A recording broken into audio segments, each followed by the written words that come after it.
Hello, everyone. I am Melissa Forziat. I am a keynote speaker and the host of this Halt and Catch Fire rewatch podcast. Now, when I speak, my topic is something I call Take the Doughnut, which for me is another way to say Carpe Diem. It's all about going after the things that you want. And what I wanted to do this year was to rewatch Halt and Catch Fire, but this time to talk about it with other people. And not only have I gotten a chance to talk with so many fans of the show, I'm getting a chance to talk with people who worked on it too. And today I'm really excited for the guest that I'm bringing in. And just before I introduce her, a quick housekeeping item. If you are brand new to the show, the episode recaps are safe for you. They're spoiler free up until the episode that you're on. However, the interviews are not necessarily spoiler free. They could be spoiler filled. I don't know what kind of spoilers could come up in this one, but it could happen. We're going to be mentioning things from all different times of the show. So please know that in advance. But in the meantime, I'm so excited to welcome my guest for today, who is Kimberly Adams, who is the costume designer for seasons 1 and 2 of Halt and Catch Fire. Welcome, Kimberly. Thank you. I'm glad to be here with you. I'm so excited to have you here. And I feel like I need to preface this entire conversation. And those who have been listening to the episode recaps know that there is a significant lack of information from me about anything related to the costumes, the wardrobe, any of that. Those are not details that I'm really good at noticing. And I don't really have the language for how to talk about them, even if I do. So this is a really important conversation because your work has been underrepresented on all of my podcasts so far. And I would much rather hear from you, what you were thinking of along the way. But before we get into any of the specifics, how did you get connected to this show to begin with? Well, I had worked with Mark Johnson and Melissa Bernstein on all 3 Chronicles of Narnia. And when I found out that they were doing a period show, it was a pilot that was up. And I contacted them and I really wanted to get in on an interview. And once I got the script and read it, I was absolutely obsessed with the story, the characters, and I was determined, like I always am, to make the period look grounded and real, because I feel like a lot of shows in the 80s that end of the 70s into the 80s can look a little comical. And I really wanted to tap into the real world, Silicon Valley, Cameron's, punk, Texas punk, all of that. So I got very excited about it and did a pretty big presentation for them that got them so excited about the characters. I luckily got the job. You touched upon it a little bit there, but what in particular was it that excited you so much when you saw this pilot kind of in the ether that made you want to go so hard for it? I loved the whole story. I mean, I only knew the pilot at that point. There wasn't a season yet. But I really just loved the whole, a different world of that we, know from the Northern California kind of valleys, or Silicon Valley of Northern California. And so I loved that it was Texas. I loved Joe's character. I found quite interesting. And Cameron, like I said, Cameron was my beeline to saying, I've got to make this not look like a campy 80s thing, because it had described in the pilot, there was some kind of description I remember of her being in a cut-off pink sweatshirt. And I thought, no, I'm going to show them what she should really look like. And that was my focus, was really making sure to make not only her character, but all of them look true to the period. Oh, that's really interesting. Okay, so when you work on a season 1, obviously you've referenced it here, but it's not just season 1, it's the pilot and then the rest of season 1. So how long before the show, let's say, started filming, or the pilot started filming, were you brought in to start working on all of the costuming? Yes, from my memory, I think the pilot, because pilots are usually pretty quick to get going, I might have had 5, possibly 6 weeks of prep. And we prepped it out of LA to pull at all the costume houses. I did a lot of digging, to build all the characters' closets. And we actually started fittings with Cameron and Donna there before we got to Georgia. I didn't do all the cast there. prepping out of LA, pulling at all the costume houses, contacted a lot of vendors that I have across the country to also gather vintage clothing to purchase as well. Um, and we worked on Cameron and Donna before we left Los Angeles. And then I went off to New York to start getting Lee's suits into the works because I built his whole closet of suits, which I'll show you as we go, what we set up for that. But I'm very much, I kind of cut my teeth in this business on doing a lot of men in suits, and I really love doing that as well. So I really loved working with Lee and his character and building the strength of his character. So in terms of it, I want to wrap my head around the timeline here. So you do all that work. You have about 5 to 6 weeks before the pilot to get ready for the pilot. And then it's like, is it going to go? Are we going to get more episodes? And then it does. Do you remember how much time there was from when you found out, okay, we're going to get picked up to when you actually like had to start filming? Yeah, I know that from all of my fitting photos. So it was the early spring that we started fittings on the pilot, I think March. And then by the fall, we went into series. So at that point, I'm pretty sure I probably got 8 weeks of prep for that. Okay. And then because the pilot was a much smaller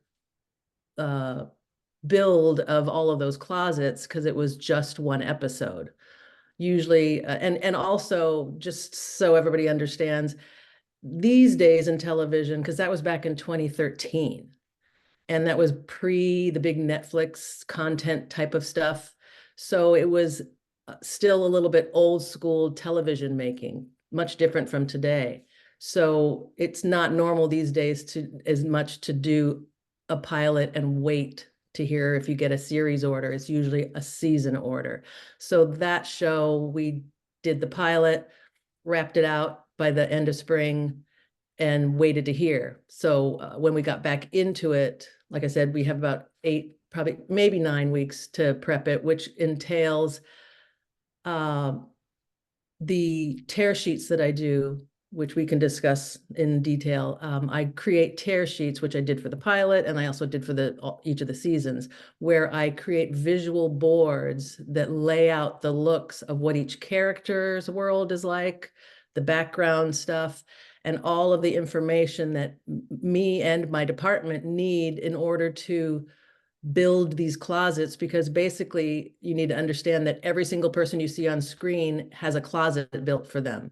And this show is specifically because we had repeating characters, even in the background actors or actors in that office that you would see all the time. So not only did all the main cast and the day players have to have closets built for each of them for every time we would see them, you also have to have closets built for all the background that you see in the office in and day out. So you have to create a closet for them to mix and match their clothes as well. So it's a lot of gathering of clothing that people don't quite understand the volume that goes into prepping and building a season.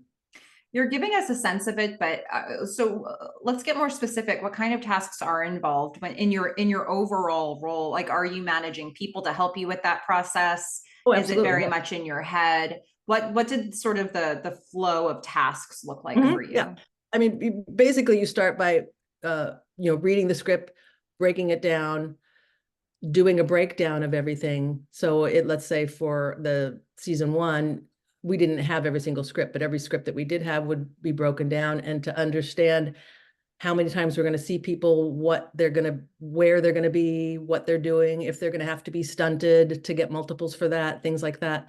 And knowing that there's episodes that might not have been written, so you have to be prepared to kind of have backup closet stuff for things going forward that you might not know about yet, and build it.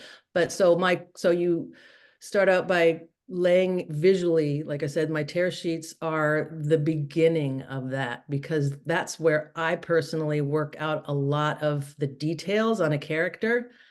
And then I communicate with directors, producers. In this case, it was Chris Cantwell and Chris Rogers and Juan Jose Campanile, because since he did the pilot, it's like the 3 of them were acting as a director, like on a feature. and was very collaborative with those guys, and really tapping into all the questions that I had about the backstories of these characters, because there's only so much on a page, so you're always wanting more to understand, what they like, what they do, where they came from, that kind of stuff. So you do that, and then you discuss with your actors as they're cast the same thing and what they're tapping into. They see visuals. It's this kind of a springboard to jump off of discussing, oh my gosh, that's a great look. Oh, I'm thinking this, and where you kind of work all that stuff out. And then once those boards are kind of approved by everybody, then they're the Bible for the department, for all of the people in the department, the assistant designer. I have a supervisor, and I have a whole crew of people, some that deal with just the background actors, and then the assistant deals with all of that with me, with all the cast and all the background. And we are using those boards to pull the closets for the show, basically, as much as we possibly can. Yeah, I'm glad that you mentioned. I was thinking about Juan Campanella as you were talking, and I was thinking, how much does the visual style of the show impact the visual style of the characters? And it sounds like quite a lot. Oh yeah, absolutely. And because of his vision and the input of the Chris's, it helps inform me to go deeper into the characters, which for me, I kind of consider myself a method shopper, method designer, because I really am focused on tapping into each of the characters to bring the real closets to life in their world. And Cameron was one of the funnest ones, I gotta say. I mean, just digging through the costume houses, and I went through all kinds of odd places in costume houses to like that jacket that she wears, the Saigon Vietnam jacket, that was like what the guys brought home, from Vietnam as a trinket for families. And that was a kid's jacket I found, one of my girls, this great girl, Lorraine Toomey, who was with me on both seasons, pulling for me back in Los Angeles while we were in Atlanta. She was like a dog with a bone, and I didn't exactly know what it was I wanted Cameron in, but I knew I didn't want her in typical things like the leather jacket that you would always see on people and things like that. I wanted unique pieces, knowing that she would dig around in thrift stores and create stuff out of her, just out of anything and nothing. And so we really dug in the costume houses, and that's where we found that jacket that I just knew when we found it. There's just certain pieces sometimes when you run across, when you're thinking about a character, that you don't imagine before you're looking. You have an idea, but once you run across a piece, it's like you can feel the character in it. You just know that it's right. There was certain pieces in her closet that I just knew were her character. And so you have all that kind of stuff, so you can go into a fitting room and play and feel and watch them in the mirror as they kind of feel and step into that character. Because really the role of the costume designer is well, number one, bringing the story to life for your director and producers, but also helping your actors step into literally their shoes of the character. And I don't know that people necessarily understand, even on a TV show where maybe you'll never see a shoe, or maybe you will, you don't know that. But because I came from film background, I started in film in the business, and I assume you're always going to see something. Somebody could put their foot up on a desk in the middle of a scene or something like that. So I'm very particular about getting head to toe for people, and even those things that you don't see on screen. So my focus in fittings is to allow the actors to tap into who they're being. And I mean, I have a memory just talking about this. I remember Toby Huss, because I watched your interview with Juan, and I remember him talking about how I didn't realize that I did not remember, I guess, that Toby was one of two people that was considered for that role because he was just so perfect for it. But yeah, even my tear sheets, you'll see, I had him as kind of just your typical businessman of the period. But when we started tapping into really how he was playing him, I had started out fitting him in his suits and all that. And we did the three-piece suits, which Toby can rock them so great. And I had him in regular dress shoes. And then I got him some, what I call cha-cha heels, the zipper boots of that time period that came out of the 70s. And the minute he put those things on, he was like, oh my God, this is Bosworth Walk. Like he found the swagger of his character with those boots. It changed how he functioned as his character because of those boots. And that's the kind of stuff I love to do. I love to give them that candy to, consume. Oh, that's incredible. What a world you build through what It's people fun. are wearing. How does it change for you? Obviously, when you're starting out in season one, you're creating everything fresh, everything is new. You're creating tear sheets, you're having all these discussions to get other people's visions. How does it change for you going into season two, where a lot of the rules have been set, but every season of this show kind of changed its tone a bit and changed Yeah. locations. So what Yep. changes for you in the process of your role? It's still the same process somewhat, but with that in season two, it was really understanding, and luckily I was on season one to understand it and not coming in fresh in season two and not really knowing these people. It made it a lot easier for the season two because I knew who these people were. I had evolved with them, and I was excited to be able to continue that evolution with them because there was so much movement into season two that I found that exciting for myself, because it's not just doing the same thing and using the same old closet, but then you figure out the pieces that you want to hang on to in their closets, and what makes sense to reuse. But the process that I did was basically the same as the first season as I do in the pilot. It's really is the visual boards are the Bible. Hmm. And we'll start taking a look at those in a minute. I wanted to ask another question though. Like you've worked on so many TV shows, movies, you've been on many different sets. And in what ways did this set feel unique to you? What was different about this one compared to others?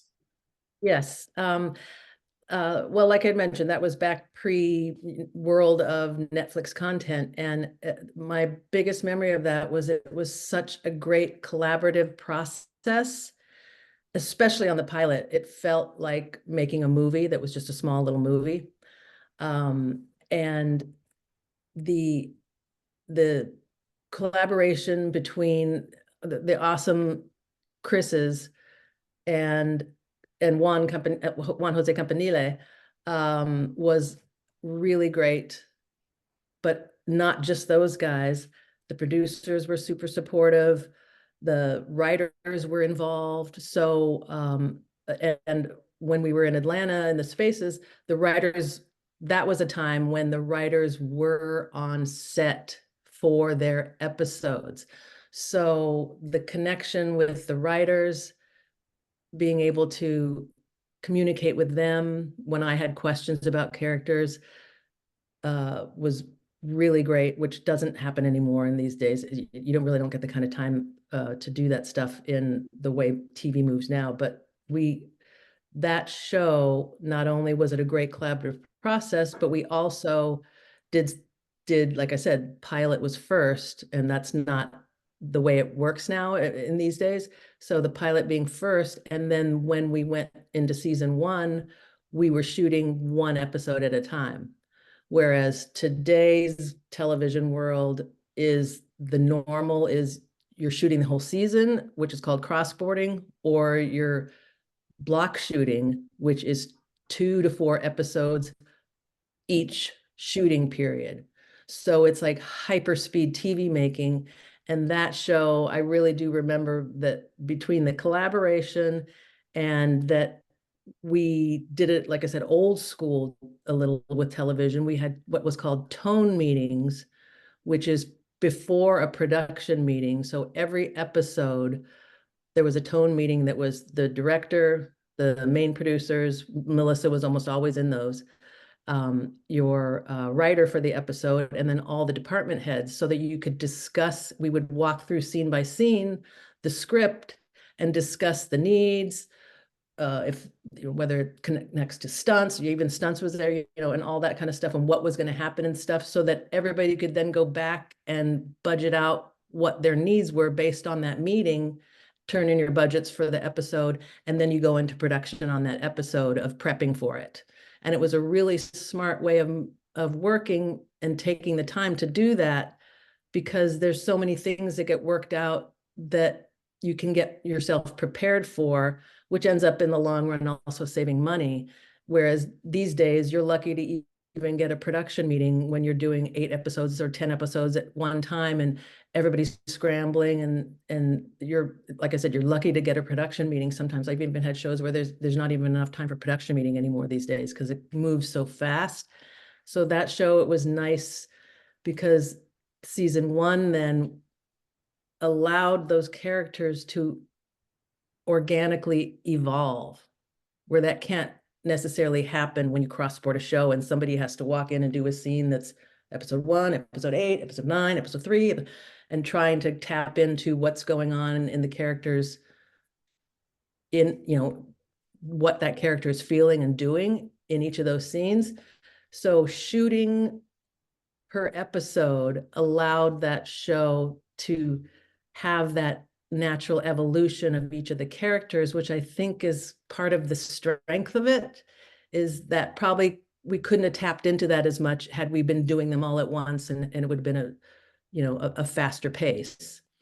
And not that it was a slow pace, but the shooting one episode per time, at a time, allowed that natural evolution to happen, like I said, and it really, I think, brought a lot to the whole show. That is really putting a context for me. As I'm deep diving into each episode, it feels like every episode is its own complete little story, but then it all builds. And I didn't really have a sense of why I was feeling that way until I just heard you talk about the process, because I think that bleeds through. We don't see how the sausage gets made when we're watching it, but I actually do feel like it comes across. So it's funny how that really made a difference, I think, in the result. Well, I know that first of all, this is, hopefully everybody is getting a sense that what we want is to actually see what's in your head on this. I think more so than any other interview I've done so far, it's important to get the visuals. So I'd like to give you an opportunity to share your screen, because I know Kimberly prepped a lot to show us like these tear sheets and kind of what your thought was into this world. So, show us what you look at when you're creating the looks for the different characters. Love to. Yep. Okay. We'll just pause here as Kimberly gets a chance to share her screen on this one so we can see all the wonderful things that she's been working on. I had a chance to take a look at this a little bit earlier, and I am so impressed with, I'm ready for the tutorial on how it all looks. Okay. So like I said, these are what I call tear sheets. Some people call them mood boards. There's all different words, but they are basically the Bible of my visuals. So of course, Mr. McMillan was a suit guy. And interestingly, when we did the pilot, it was 82 is what the Cantwells and Chris has wanted to do. But then by the time we got to the first season, they realized it needed to be 83 because of certain timelines. So, and for me, that is really, because the beginning of that decade, there was so much going on, and coming out of the 70s, you see so much in 81 and into 82, but by 83, you're seeing what is considered the 80s, as opposed to seeing the blend of the 70s into the 80s. So McMillan with his suits. This was for the pilot tear sheets. I, for some reason, can't find the whole season tear sheets. Gordon Clark. And so I do a lot of between magazines, yearbooks, family photo albums that you dig around and find, to find the real people of that time period, as well as because they're in Texas, it's not like the West Coast or the East Coast. Because World Wide Web, the fashion world did not move like it does today. Today, everybody in the world knows what everybody wears on a minute by minute basis. But in these time periods, it's very different. Like I did a show with a friend who he had a New York yearbook that's kind of the same year as my California yearbook, and it looked 5 years difference in the fashions because stuff didn't move across the country or around the world with fashion as quickly. So I really tapped into where they came from for the looks. And and Gordon, Donna, watching a lot of films of the period, to blend that in there and really understand what was a very transitional period. Like I said, the early 80s, there's so much, some people have so much stuff left over from the 70s. Some people are more current. Some people are ahead of the game, like a Cameron. Quick So question. this, When you do these and you've got a mix of sort of black and white and color photos here, do you find inspiration more in one versus the other? Or is it equally helpful to you if you see just a design of something? well, I mean, it's both. And then sometimes the color can get you in trouble because people are like, I don't want it to be, I don't want something that color. You're like, it's about the shape, not the color. So to me, it doesn't, I mean, either one works for me, but sometimes it can get you in a pickle with people thinking that's literally what you want and the color as well. And you're like, no, no, no, no. So sometimes I actually manipulate the photos so that you're not locked into that until you really figure that stuff out. Because that also has colors and stuff like that also have a lot to do with your connection with the production designer and what the sets are and what colors are going to be in there. But this, I remember our production manager after the first season, he said, we're going to call this 50 Shades of Beige because the whole office was, such a world of beige, which that's what I really wanted, and especially and made Joe very cool and steely against the warmth of the office and the surroundings and all the Texans. So you do play with the colors to tap into certain emotions as it moves throughout the storyline. Oh, Nathan Cardiff. Yep, Nathan Cardiff. Mm-hmm. Office people. So like I said, these are the types of things that once these boards are then approved and we start on gathering everything, this is also the types of things that you share with the hair and makeup department to understand what the looks are, the extras casting people, so they know what types of looks that they should be. Because it's key, especially in a time period like this, you don't want to be given extras who have the wrong kind of hair to deal with, or who have tattoos and piercings all over the place that aren't correct for, like let's say an office worker who shows up with a bunch of tattoos isn't going to necessarily work. So it allows, in the art department and props and all that to understand what you're building in the characters' closets, and so that they can connect to that, and that the props connect with the characters' closets. At what point would you start connecting with people in hair and makeup? Because I'm guessing that you're all creating your own different tear sheets, or you're all looking at looks at the same time, right, and you want to make sure it syncs up. right. When does that sort of communication start? Well, hair and makeup comes in a little bit later than I do because they don't have as long of a prep. But if somebody's hired on, I communicate with them as soon as they're on the show, and I'll start feeding them what the fitting photos are that have been approved and things like that, so that they can start, mentally thinking about the characters and diving into what they start to think of that will work for whether it's hair or the makeup.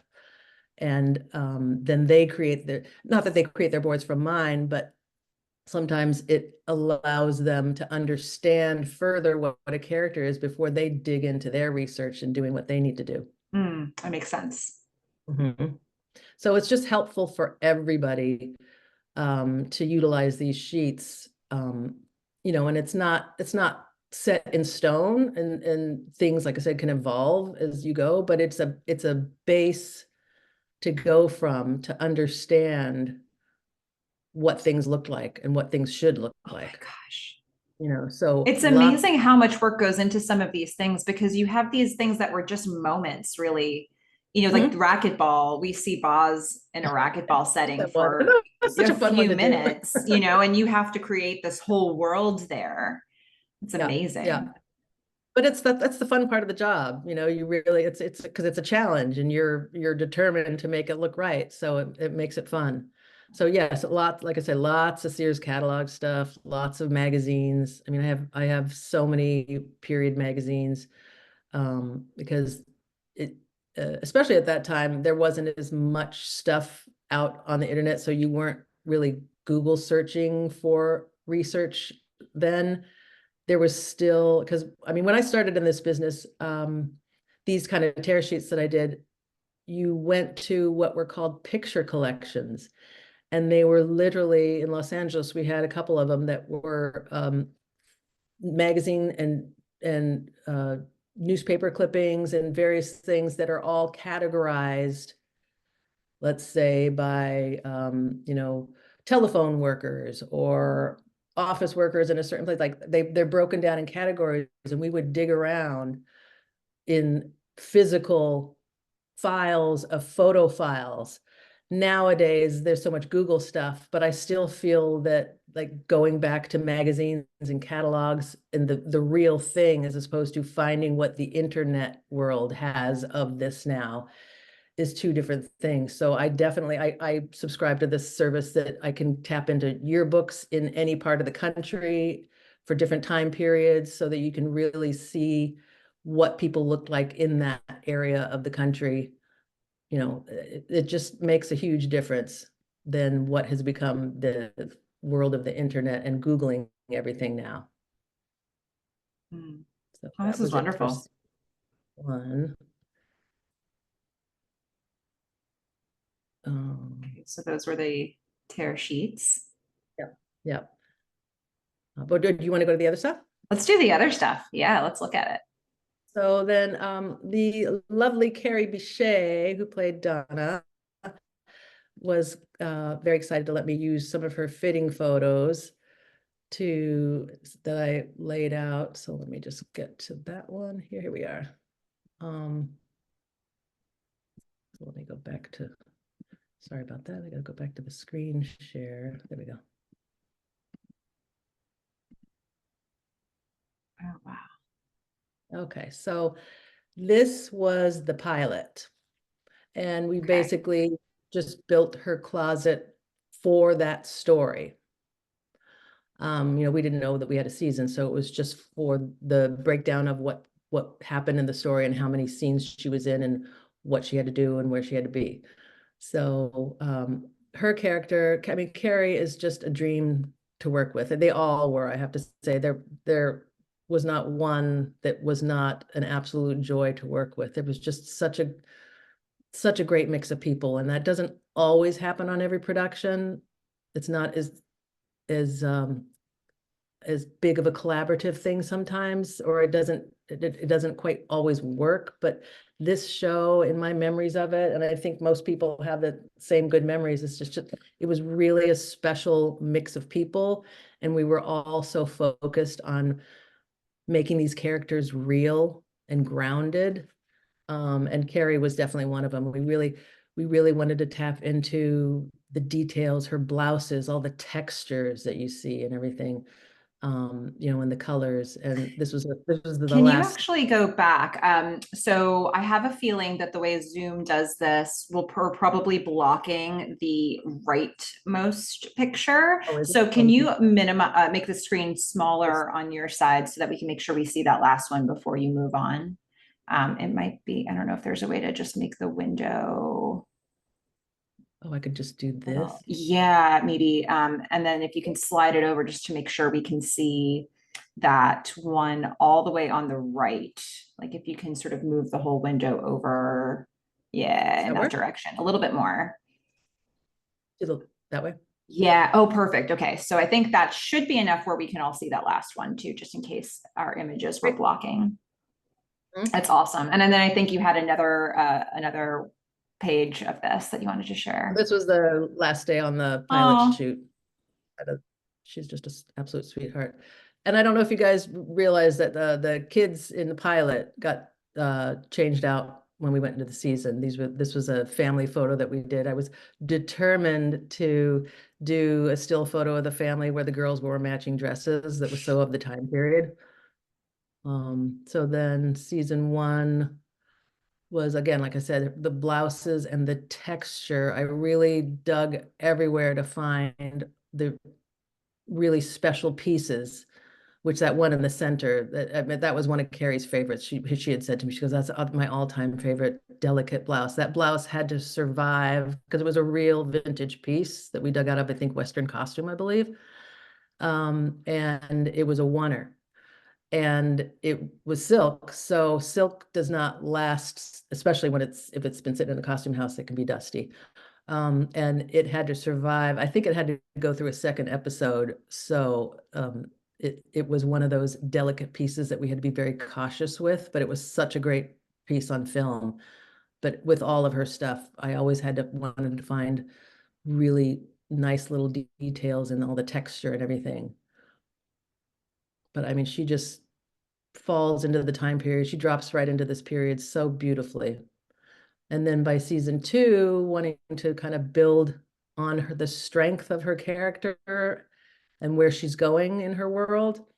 I don't know if you guys remember all those pants that are on the bottom right. Those are Gurkha pants, which again, I was one of those. I'm determined to get somebody in Gurkha pants because they were that time period. I worked in retail in the early 80s and at Banana Republic when it was more, Banana Republic original clothing, safari clothing, and Gurkha pants were so big in the early 80s. And look how amazing she looks in a pair of Gurkha pants. We wanted to get the details in there. I found this great vintage Berkeley sweatshirt that we were like, okay, she went to Berkeley. The headbands you see on her head, even though I'm not the hair department, I still like to give the actors little pieces that make sense in their character. And that was something that I brought into the fitting just to try it out. And it really worked for her character. Those kind of heavier headbands of that time period just were so perfect for her character. I remember them well. Oh yeah, I bet you can. Oh, wow, this is amazing. These are just little snippets of the various things she wore throughout the second season, you know. And then here with this, I'm going back because this was the end of season. Oh no, this was the end of season 2. Yeah, this is the end of season 2. I think this was yeah, when we shot the Aw. last episode. And when we did the same scene of them going on the plane, leaving on the plane. And Alana and Morgan, who would know that Alana ends up becoming a musician. She's just so adorable. Oh, this is so wonderful. And we heard them talk about their experience on the set and how they used to play music. So this is that's so lovely. Those girls too, I so remember them. I had so much fun with them because they really were excited that an adult was giving them feedback on their character and allowing them to feel who their character was. It was important to me. I let their moms know is that, if anything doesn't feel right or doesn't feel comfortable or, and both of them were so into the clothes and so good about, being in fittings because it takes a while and a lot of kids don't have the patience to do a fitting, but these girls were so professional at that time. It was just amazing. And they really enjoyed when I would ask them questions about their character, and they really started getting into it and what she would wear and how she would wear it and what the shoes were. And, I would give them options to be able to pick from, and they just loved that. Aw. So I also included some of the stills of the show, but just showing, because Lee's closet, it was really important for me that his shirts were very important to his character. The patterns, and I really wanted to tap into that because I know, Juan's vision with all of the how he wanted to shoot things, and he used a lot of really interesting ways of shooting, and he played into patterns a lot. So I wanted the shirts to be part of that. So, he just looked with his shirts were all custom built to fit him as perfectly as they were, and his suits were all custom built. And I even built some of his ties too with the shirt maker who had vintage fabric to create the width of his ties. And I really was very specific about wanting to do what's called tab collar shirts, where they button together and they push out the tie knot, to juxtapose him against Gordon, who was in the big fat leftover from the 70s kind of tie with a big hunkin' fat knot.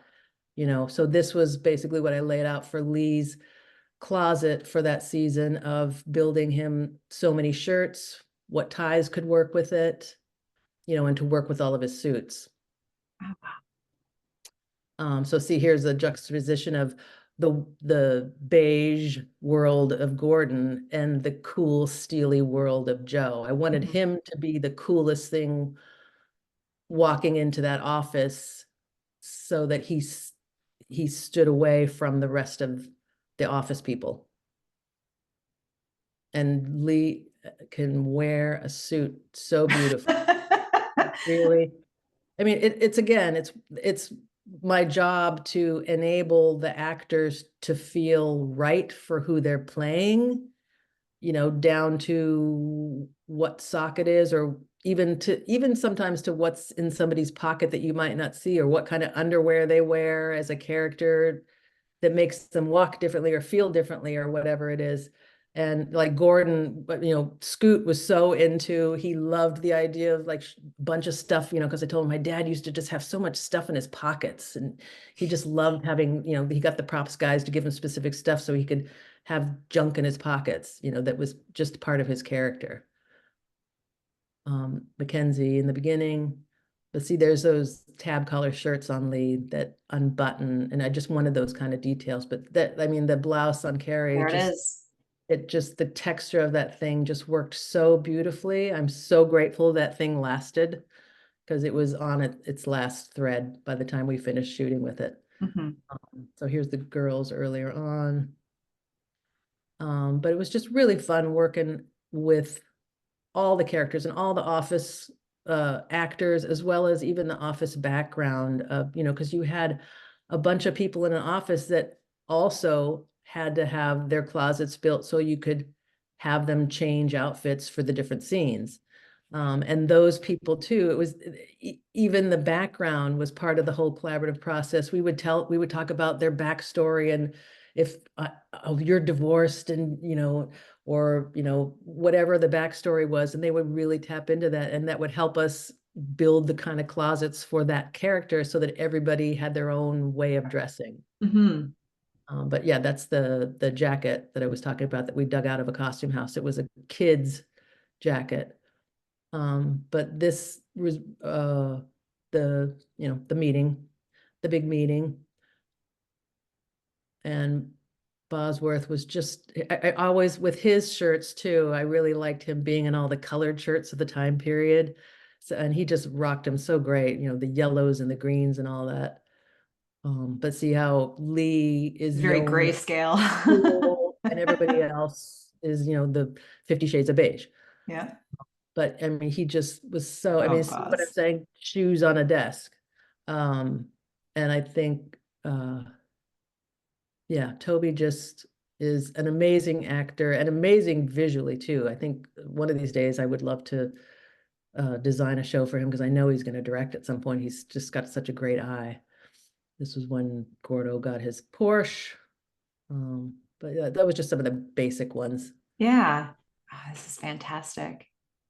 And then just, let's see.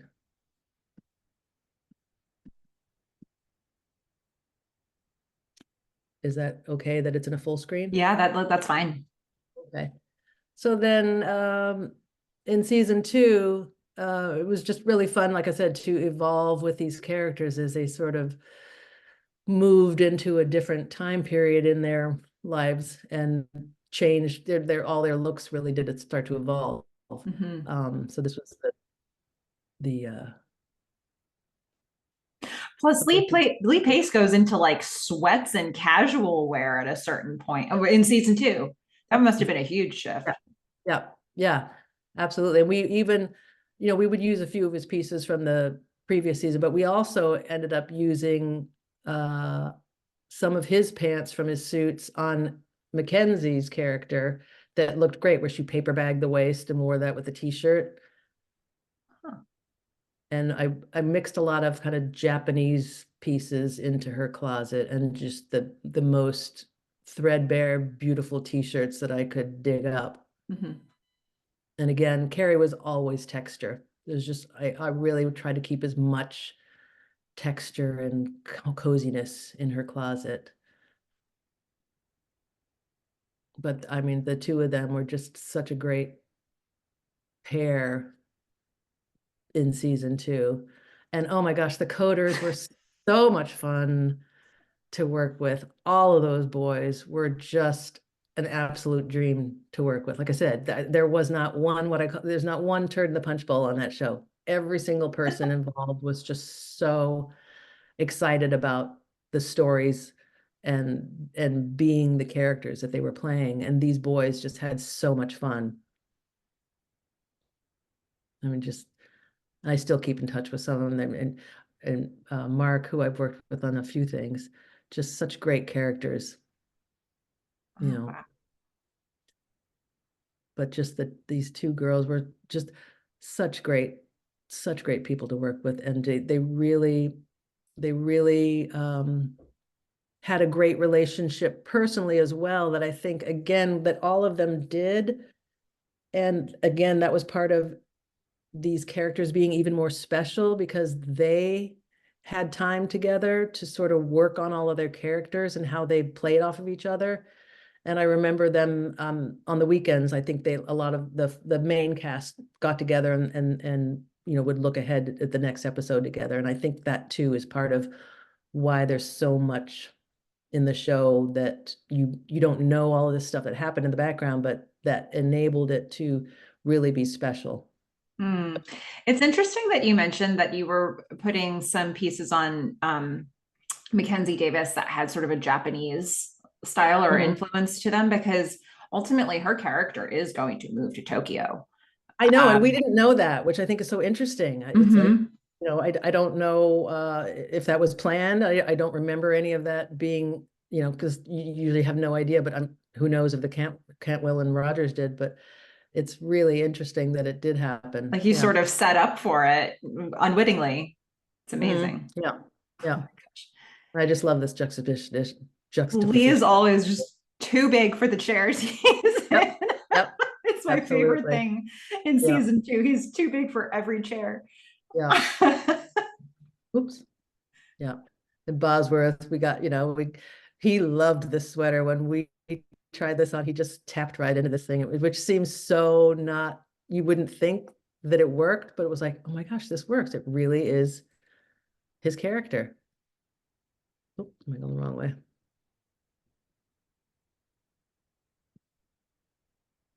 James Cromwell. Yeah. Here's the sweats look you're talking about. Yeah. Yeah.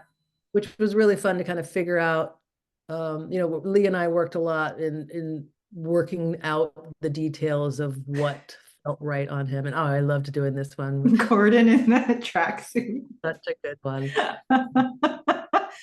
So much fun. I mean, Toby is just so great, like I said, and the girls had so much fun. Yeah, so that's basically just some of the stuff that I highlighted because I really liked it.